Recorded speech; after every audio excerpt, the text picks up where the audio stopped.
ये रात का वक्त था और अंधेरे में डूबी सड़क पर सिर्फ दो परछाइयां चल रही थीं। चारों तरफ घना जंगल था जिसकी खामोशी सिर्फ हवा की सरसराहट से टूट रही थी। आसमान में बिजली चमक रही थी और मोबाइल का नेटवर्क तो बिल्कुल ही गायब था। तुम्हें देखा? तुम्हारे पीछे कोई परछाई चल रही थी। तू डरता बहुत है नील, यहाँ हमारे अलावा और कोई नहीं है। अब जल्दी से चल, शायद बारिश आने वाली है। बारिश आने से पहले घर पहुंचना होगा। जल्दी चल यार। दीपक, तुझे भूतों से डर नहीं लगता क्या? यार मुझे तो बहुत डर लगता है। अरे यार तू पागल है। अरे भूत भूत कुछ नहीं होता, ये सब कहानियां होती हैं। मैं भूत से नहीं डरता। जैसे ही वे आगे बढ़े उन्हें दूर एक गांव के पास एक पुरानी और खंडहर हवेली दिखाई दी।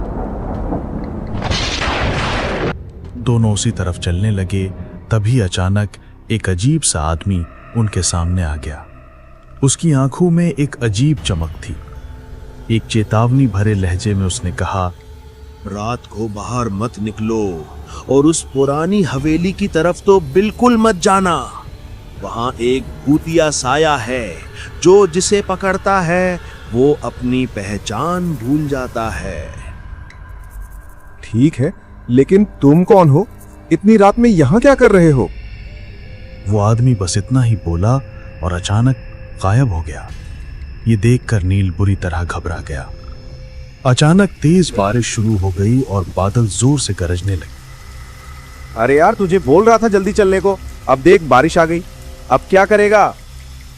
चल इस हवेली के अंदर चलते हैं। बारिश रुकने तक यहीं पर ठहरते हैं। नहीं यार, मैं नहीं जाऊंगा। तूने सुना नहीं इस आदमी ने अभी क्या कहा? अरे यार तू फिर से शुरू हो गया। तू मत आ, मैं जा रहा हूं। अब उनके पास हवेली के अंदर रुकने के अलावा कोई और रास्ता नहीं था। दोनों दौड़कर हवेली के अंदर चले गए। अंदर जाकर देखा तो हवेली पूरी तरह से टूटी फूटी थी, जैसे सदियों से यहाँ कोई आया ही ना हो। अंदर जाते ही एक अजीब सी ठंड और एक अजीब सी बदबू से दोनों दीपक और नील कांप उठे। मुझे यहाँ बहुत डर लग रहा है, चलो कहीं और चलते हैं। तू डर मत नील, यहाँ सिर्फ एक रात ही तो निकालनी है। नील को डर तो लग रहा था, पर उस अजीब आदमी की बात उसके दिमाग में बार बार गूंज रही थी। वो झट से सोने चला गया। थोड़ी देर बाद थकान की वजह से दीपक को भी नींद आ गई। रात के 2 बजे अचानक एक चीख की आवाज से दीपक की नींद खुल गई। उसने देखा नील वहां नहीं था। पास के कमरे से किसी के बड़बड़ाने की आवाज आ रही थी। दीपक दौड़कर उस कमरे में गया और देखा नील दीवार की तरफ पीठ करके बैठा हुआ था और लगातार कुछ बड़बड़ा रहा था। वो मेरा नाम ले रहा है, कह रहा है कि मैं बुस्का हूं। वो मेरा नाम ले रहा है, कह रहा है कि मैं बुस्का हूं। तभी पीछे से किसी के चलने की आवाज आई। दीपक ने मुड़कर देखा तो एक भयानक भूत का साया उसे दिखाई दिया। चल जल्दी यहाँ से। दीपक इतना डर गया कि उसने नील को वहीं छोड़ दिया और अपनी जान बचाने के लिए वहां से भाग गया। अगली सुबह दीपक पास के गांव में गया और गांव वालों से मदद मांगी। मेरा दोस्त उस हवेली में फंस गया है, उसे बचाने में मेरी मदद करो। लेकिन गांव वालों ने उसकी बात सुनकर कहा, उस हवेली की तरफ मत जाना, जो वहां जाता है कभी वापस नहीं आता। तभी एक बूढ़े आदमी ने कहा, सुनो बेटा, जंगल के पास वाली गुफा में एक अघोरी रहता है, उसके पास जाओ, वो तुम्हारी मदद कर सकते हैं शायद। दीपक उस अघोरी से मिलने चल पड़ा।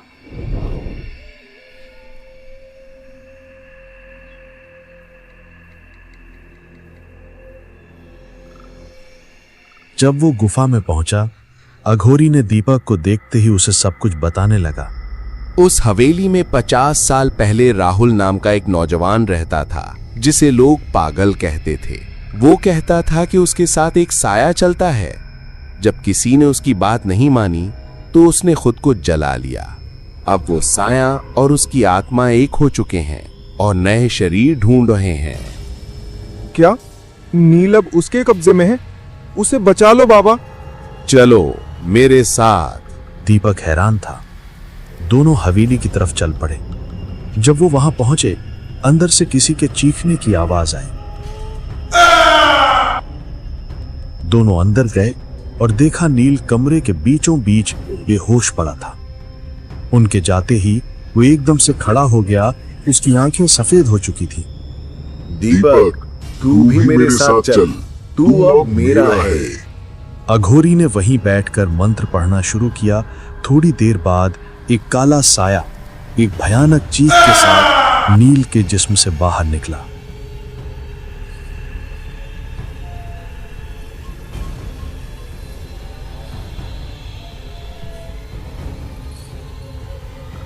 नील बेहोश होकर वहीं गिर गया। जब दीपक उसके पास गया, नील ने धीरे से उठकर पूछा, दीपक, मुझे क्या हुआ था? तू अब ठीक है?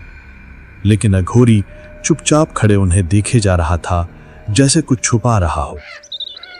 अगली सुबह जब वे गांव में लौटे तो गांव वाले उन्हें जिंदा देखकर हैरान थे। तुम लोग उस हवेली से जिंदा वापस कैसे आ गए?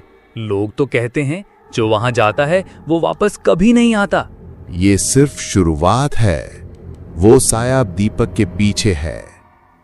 ये सुनकर दीपक के मन में डर बैठ गया। उसी रात दीपक अपने कमरे में अकेला बैठा था। उसे अघोरी की बात याद आई।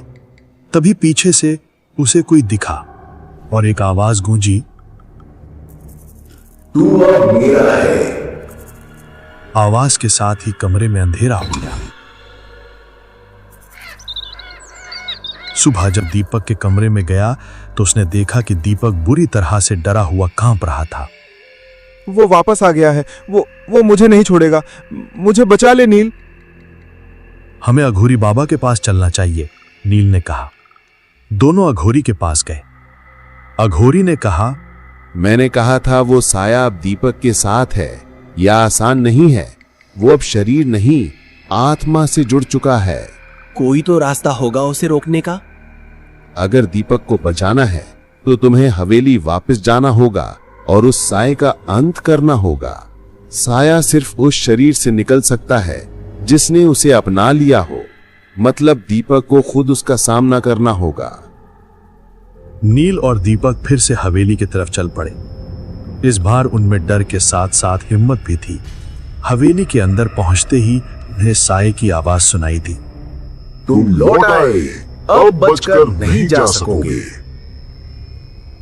अघोरी वहीं बैठकर मंत्र पढ़ने लगा। हवेली कांपने लगी और राहुल की आत्मा चिल्लाई, नहीं, तुम मुझे रोक नहीं सकते। मैं बदला जरूर लूंगा। मैं किसी को भी नहीं छोड़ूंगा। तभी एक भयानक चीख के साथ चारों तरफ रोशनी फैल गई।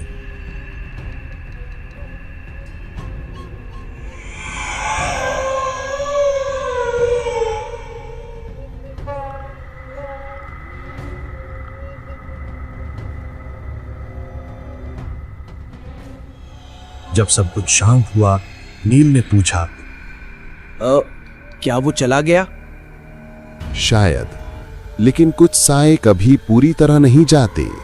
श्राप खत्म नहीं होते, बस सो जाते हैं। अघोरी की बातों से दीपक थोड़ा परेशान था, लेकिन अब उसके मन में डर नहीं था। उसी रात जब दीपक अपने कमरे में सो रहा था, उसे एक सपना आया। उसने फिर से वही साया देखा और उसके कानों में एक आवाज गूंजी, मैं लौटूंगा, जरूर लौटूंगा।